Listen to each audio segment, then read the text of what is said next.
তো হ্যালো বন্ধুরা, আবারও একটা নতুন ব্লগ ভিডিও নিয়ে আইলাম আমি আপনার লাগে। বাইরে ইসলাম আমিরপেট যাওয়ার লাগিন আর কি হইলাম একটা ব্লগ ভিডিও দিই আমি আপনার ধরে। আর রাস্তাঘাটে গাড়ির মুভমেন্ট এত বেশি যে ভিডিও করাটা বহুত কঠিন হয়ে পড়ে যায়। তো আজকে রাস্তাটা একটু খালি দেখলাম, হইলাম একটা ব্লগ বানাই আপনার লাগে। কিন্তু আপনারা ভিডিওটা দেখুন, স্কিপ না করে সম্পূর্ণ দেখার চেষ্টা করবা।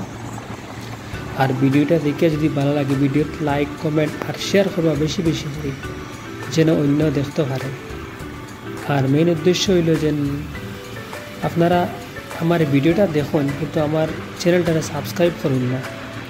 আপনারা আমার চ্যানেলটারে সাবস্ক্রাইব করবা আর বালা বালা নতুন নতুন ওলা ব্লগ ভিডিও আমি আপনাদের দেওয়ার চেষ্টা করব। আর আপনারা দেখতে থাকুন ভিডিওটা আর কমেন্টও জানাইবা যে আপনারা এই ভিডিওটা কিলা লাগছে।